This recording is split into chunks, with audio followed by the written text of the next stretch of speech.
Depois de 46 dias afastado do Senado Federal, o tucano Aécio Neves voltou ao Congresso. Ao chegar, ele seguiu direto para o gabinete de Tasso Gereissati, onde participou de um almoço com a bancada do PSDB. No plenário da casa, Aécio fez um discurso para se defender das acusações. Discurso que terminou a instantes. E a nossa Natasha foi super rápida, já separou um trechinho do que disse o Aécio Neves há poucos instantes. Coloca aí, Reginaldo, vai lá.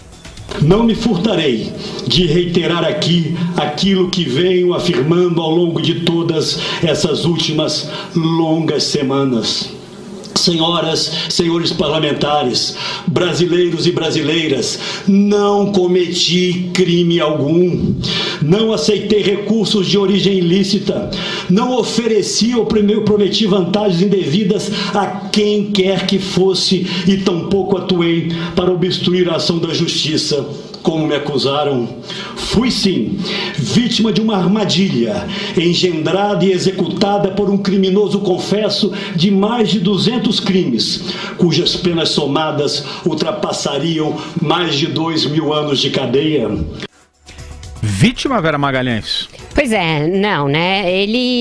Esse discurso cumpriu alguns objetivos, Patrick. O primeiro deles e o mais evidente foi selar ali um pacto com o presidente Michel Temer de mútua proteção. Tamo junto. Hashtag tamo junto. Ele fez ali elogios ao que o Temer conseguiu em pouquíssimo tempo, disse ele, né, palavras dele, disse que conseguiu aprovar a PEC do teto, mandou as reformas que são importantíssimas, têm de ser aprovadas. Depois desse momento de defesa, que foi um momento inicial, ele passou rapidamente a um momento em que reassumia o papel de senador e propugnava ali que o PSDB mantivesse o seu apoio ao Temer. Isso é uma clara via de mão dupla. Eles querem o apoio do PMDB no Senado para preservar o Aécio em troca do apoio na Câmara. O que eles não sabem se vão conseguir entregar. Hoje mesmo tem uma estimativa de que a grande maioria, se não quase totalidade dos deputados do PSDB está disposta a votar pela aceitação da denúncia, portanto, contra o Temer. Então, o Aécio volta ao partido e volta ao Senado com a sua liderança em xeque. Além da sua reputação, que já está em xeque há bastante tempo, da sua situação jurídica, que é bastante delicada, a sua situação política vai ser testada com essa volta. Ele não vai reassumir a presidência do PSDB, vai deixá-la com o Tasso Gereissati, mas vai costurar o quanto puder nos bastidores para que o PSDB dê o apoio ao Temer. Não vai ser uma missão nada fácil. Seu discurso foi acompanhado na tribuna pelos que lhe são, enfim, fiéis, que são os senadores e alguns deputados. Ele foi nomeando um a um, né? Nomeou um a um, mas nem todos que ele nomeou estão com ele. Ele nomeou, por exemplo, alguns deputados que são partidários da tese de que o PSDB deve votar pela aceitação da denúncia. Entre eles a deputada Bruna Furlan, que faz parte da tal da seita ali dos cabeças pretas, mas estavam os seus fiéis seguidores também. Estava lá o ministro Aloysio Nunes Ferreira, que é do seu grupo, estava lá o ministro Bruno Araújo, que é do grupo do Aécio, estava lá o senador Cássio Cunha Lima, que protagonizou uma cena bizarra ali no início, com uma campainha que disparou e não parava nem por decreto. Depois parou, depois voltou e continuou muito tempo. Ficou muito tempo, foi constrangedor ali, como se o Aécio voltando soasse uma espécie de alarme de incêndio no Senado. O que mais nesse discurso me chamou a atenção? Me chamou a atenção bastante a ausência completa de qualquer crítica ao PT. Ele fala que o Brasil atravessa sua crise mais grave, mas não nomeia quem é o responsável pela crise. Não fala da Dilma, não fala do Lula. Isso também faz parte dessa tentativa de apoio recíproco. Ele diz no discurso, várias vezes ele joga anzóis para a oposição. Ele diz o seguinte: olha, a vítima hoje sou eu, amanhã pode ser qualquer um aqui. Vocês todos, não só do meu partido, me conhecem, conhecem a minha vida. Vocês todos têm interesse em que seja preservado o direito de defesa. Isso tudo é recado para quem? Para Gleice, para o Lindbergh. Também é digno de nota que não tem havido apartes, nem a favor e nem contra. Isso foi combinado previamente, tá? Foi combinado que não haveria apartes. Mas o fato da turma do Jardim da Infância, sempre tão gritalhona, ter topado a volta do principal cara do PSDB ao Senado, sem fazer um estardalhaço, é bastante significativa. Significa que eles estão sim dispostos a agasalhar um acordo que preserve todo mundo. A gente tem que ficar muito de olho, porque pode estar se costurando nos bastidores um acordão maior do que o que se previa, que junte gregos, troianos, baianos, goianos e outros anos, tá bom? O que você achou do discurso, Andreasa? Você que acompanha atentamente, aliás, falávamos aqui no nosso grupo, né, de trabalho, enfim. O que você achou do discurso do Aécio? Achei curto, o que foi sensacional, muito importante. Agradeço imensamente ao senador Aécio Neves. Acho que a Vera fez uma análise bastante completa. De fato, a sobrevida política do Aécio Neves depende de entregar aquelas coisas que ele prometeu nesse discurso. Depende da capacidade de continuar servindo ao governo Michel Temer. Como significa servir imediatamente? Obstruindo o avanço da denúncia contra o presidente na Câmara. A presença da deputada Bruna Furlan, a quem a Vera fez referência e a quem a Aécio fez referência diretamente, é significativa desse trabalho. Ele chegou ao Senado, ao Congresso, e foi direto se encontrar com ela. Ela é representante importante dos tais cabeças pretas. Aliás, finalmente aparece uma, né? Uma cabeça preta. Eu nunca tinha visto um exemplar dessa raça. Tomei conhecimento hoje. Ele está trabalhando. O discurso foi, objetivamente, uma fala de líder de partido. É verdade que ele, e certamente combinado com seus pares, ele deixará formalmente a presidência do PSDB com o Tasso Gereissati, mas fez um discurso daquele, sendo aquele que dá o norte da linha partidária. Foi isso que ele fez, inclusive agradecendo o Tasso Gereissati por esse papel no período em que ele esteve afastado. Mas, informalmente, ficou claro para mim que o Aécio Neves reassume o PSDB em busca de sobreviver. Isso é uma coisa. A outra coisa, a Vera também disse, o discurso em defesa do governo Temer, muito forte nesse sentido. E aí, eu já falei sobre isso ontem, falei no meu artigo de hoje no Globo, a Vera tem falado sobre isso também, e aí é preciso mencionar, como a Vera também disse, a ausência do PT, de críticas ao PT nesse discurso, a costura por cima de um acordão de sobrevivência do establishment político, aquilo de que eu falei ontem. Eu considero o Aécio Neves ceifado politicamente. Ele não conseguiria hoje se reeleger a senador. Dificilmente conseguirá em 2018. Mas talvez ele consiga, é provável que ele consiga voltar na Câmara. Diminuído. Com a estatura que ele teve, ele jamais terá. Minha avaliação. O presidente Temer, absolutamente paralisado, encerrará a sua vida pública ao final do seu mandato, mas concluirá o seu mandato. Essa é a linha do acordão.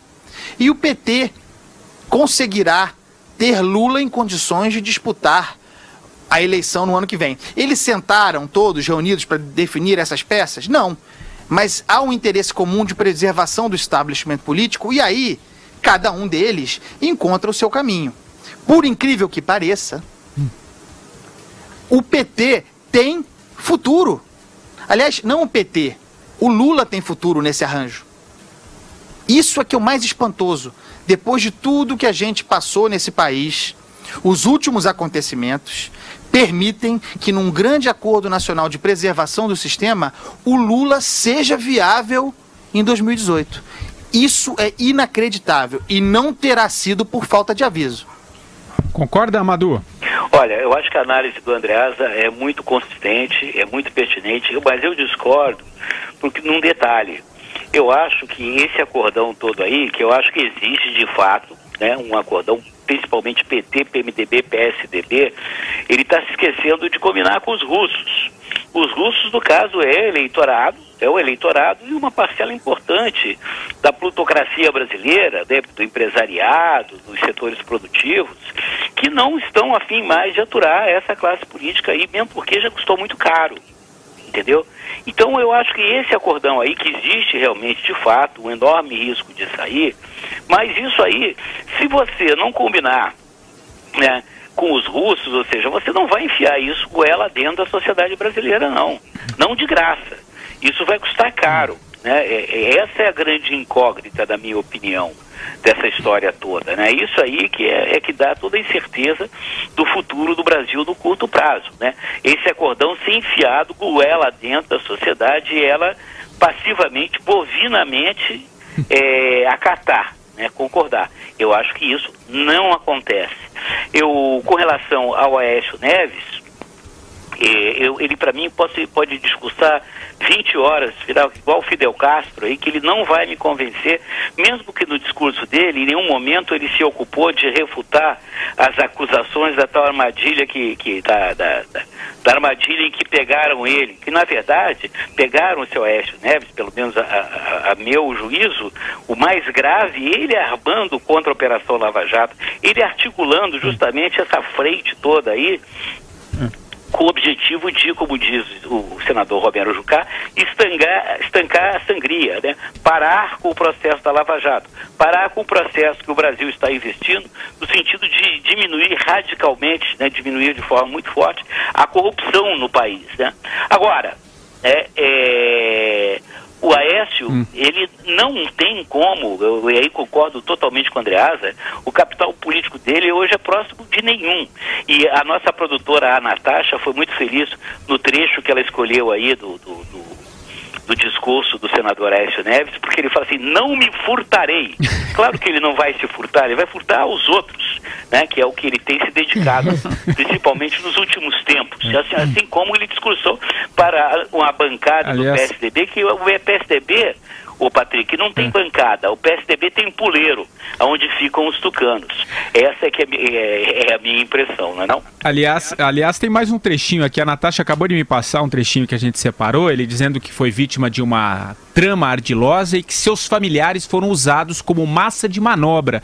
E ele também pediu desculpas por usar um vocabulário que não é comum. Coloca esse trechinho aí, vai lá. Eu errei e assumo aqui esse erro. Em primeiro lugar, por me deixar envolver nessa trama ardilosa e principalmente ao permitir que meus familiares servissem de massa de manobra para atender aos propósitos espúrios daqueles que, por absoluta ausência de caráter, não se constrangeram em submeter a honra e a vida de pessoas de bem a seus nefastos interesses. Errei também e por isso já me desculpei ao me permitir utilizar, mesmo em conversa que deveria ser privada, vocabulário que não me é comum.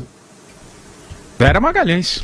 Em primeiro lugar, se alguém usou os familiares como massa de manobra, foi ele próprio. Quem mandou o primo retirar o dinheiro foi o senador Aécio Neves. Quem negociou por telefone isso foi a irmã dele, a Andréa Neves. Não foi o Joesley que pôs uma faca no pescoço. Essa fala é importante, essa que a Natasha buscou, não por ele se desculpar pelo linguajar, porque quem já conversou com o senador Aécio Neves em off ou em on sabe que ele usa palavrão pra caramba, então isso aí é a parte bobagem no discurso, tá? Ela é importante.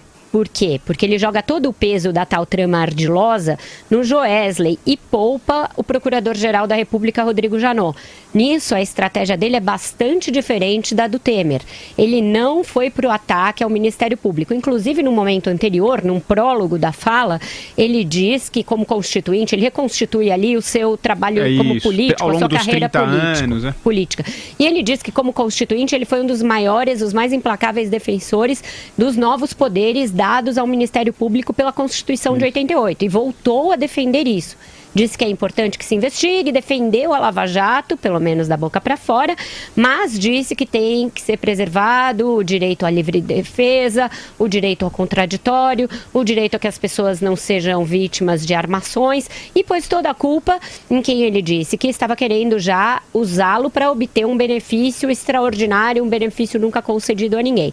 Então ele está tirando o peso do Janot, jogando em cima do Joesley, dizendo que um outro delator da JBS, o Ricardo Saúde, em depoimento, porque aí ele faz uma distinção entre as gravações clandestinas e os depoimentos para estipular a validade de um e de outro, diz que este em depoimento falou: com o Aécio a gente nunca obteve nada. Ele salientou essa frase como uma forma de dizer que nunca prestou favores à JBS. E por fim, outra coisa importantíssima do discurso para análise política aqui é que ele fez muitos e caudalosos elogios ao relator do seu processo no STF, ministro Marco Aurélio Mello. Ele leu trechos da decisão em que o Marco Aurélio determina seu retorno ao Senado, diz que é uma decisão desde já histórica, não por ele, mas pelo que ela assegura a todos os parlamentares. E aí, novamente, esse aceno ao acordo amplo, Patrick. Então, A fala tem que ser pontuada pelo que ela tem de intencionalidade. É uma fala curta, mas cada parágrafo é dirigido a um interlocutor e a um objetivo, tá? Então, este é outro. Não comprar uma briga demasiada com o Ministério Público, não se transformar em antípoda do Janot, porque isso não interessa a ele nesse momento. E, em segundo lugar, também ter uma boa relação com o Supremo. Leitura importante aí da Vera, né, Andreasa? O que você achou dessas colocações? É porque o discurso é estrategicamente preciso. Estrategicamente, pensando nas estratégias possíveis ao Aécio Neves, assim como explicado pela Vera, o discurso é muito eficiente. Se essa eficiência terá resultado, se terá impacto de médio ou grande intensidade, é outra história. Mas ele fez aquilo que precisaria fazer em busca de sua sobrevivência política. Há, porém, muito com que se preocupar o Aécio Neves do ponto de vista jurídico. Porque, é engraçado, o motivo pelo qual ele foi afastado do Senado talvez seja aquilo que há de mais frágil contra ele. Talvez seja aquilo que há de mais pobre contra ele, de mais questionável. E ele foi afastado da condição de senador pelo Supremo Tribunal Federal, pelo Fachin, depois decisão reformada com a troca de relator pelo Marco Aurélio. O problema é que há coisas muito mais graves contra o Aécio Neves sendo investigadas a vir por aí. Em todas as delações que estão em curso. Claro, essas delações precisam ser fundamentadas com prova. Mas o horizonte jurídico do Aécio é muito nebuloso. Ele, inclusive, fala que tentou vender o apartamento de alguém da família para o Joesley, depois de ter tentado vender para 4 ou 5 outros empresários, porque não teria recursos, faz parte da narrativa do cara, hein?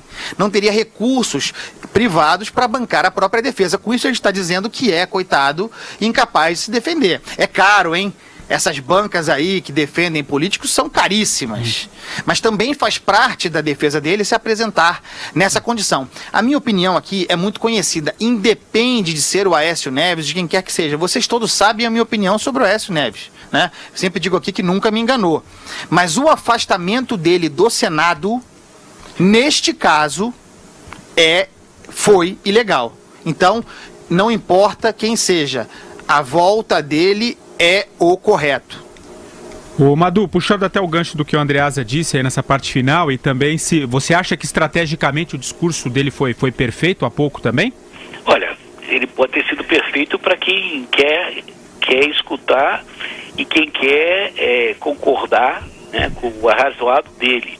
A forma do discurso dele, né, e o conteúdo me lembrou muito o discurso que o Lula tem usado, né, um discurso de vitimização, de ter sido enganado, e isso aí é o tipo de discurso tipo me engana que eu gosto, só cai nesse papo quem quer, né? Eu não caio nesse papo, né? Para mim, o que eu estou curioso de saber se, por exemplo, ele vai voltar ou vai reassumir, eu não sei se ele foi afastado do cargo de presidente do PSDB, por exemplo, né?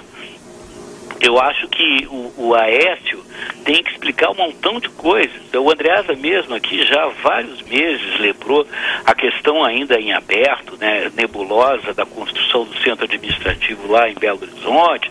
Tem várias e várias histórias do Aécio Neves, né? O que eu fico pensando é do doutor Tancredo lá no seu repouso eterno em São João del Rei, deve estar dando piruetas no túmulo, né, com essa herança genética dele aí, que é uma coisa assombrosa, não é verdade? Vera, Tancredo, o qual ele não mencionou nominalmente, e é algo que ele sempre faz em seus discursos, é pegar alguma citação do Tancredo. Neste caso, ele não teve coragem, ali optou por um decoro talvez familiar e talvez político, que pegaria bastante mal ele evocar o avô no momento em que é acusado, é denunciado por corrupção, por lavagem de dinheiro pelo Ministério Público. E que não era santo, né? Mas não foi por isso que ele não o citou. O velho não era santo. Era santo, mas era tocheiro. Ele escolheu se defender dessa parte em que ele pede recursos ao Joesley, dizendo que é um empréstimo e que ele vai provar que se tratava de um empréstimo. Isso também tem uma razão de ser. Acho que esta é a acusação para a qual ele consegue mais facilmente um álibi, uma explicação. O que ele não tocou no discurso são outras duas conversas bastante comprometedoras, uma com o Gilmar Mendes, ele não fala, e a outra em que ele, acho que é com o próprio Joesley, né, que ele faz críticas ao ministro da Justiça, ao presidente da Câmara, dizendo que é todo mundo banana, que ninguém tem coragem de frear as coisas, etc. e tal. Então, essa tentativa de obstrução da Lava Jato, ele não faz menção. Então, também achei isso bastante digno de nota. O Andreasa, agora vai pegar mal caso, no dia em que ele volta, né, e faz esse discurso, em que, de certa maneira, até como disse a Vera, é um apoio ao Temer. No dia que ele volta, o PSDB votar contra, em bloco, né? Pelo menos é isso que se especula. A Vera trouxe essa informação há pouco, em bloco a favor da denúncia contra Temer, né? Quer dizer, acho que vai mostrar que talvez ele não tenha muito poder se isso de fato acontecer, né? Como alguns jornais já estão estampando, esse apoio total aí do bloco do PSDB. Eu tô me divertindo muito com as manchetes que eu tenho visto aí, Patrick Neves, que é o seguinte: PSDB na CCJ deve votar em bloco contra Temer.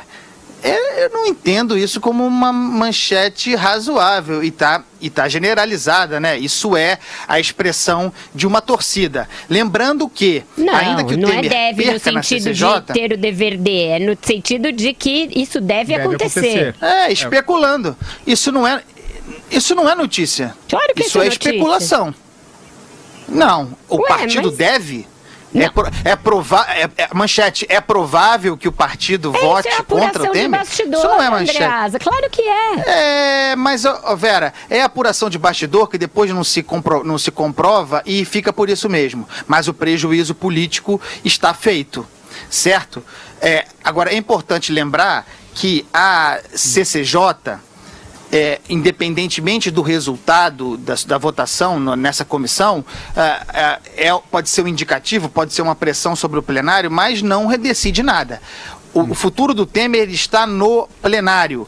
Depende de 513 deputados. É lá que se resolverá o futuro do governo. E é claro que o Temer está trabalhando loucamente, nós vamos falar sobre isso em breve, já. Mas do ponto de vista do governo não há motivo para alarme.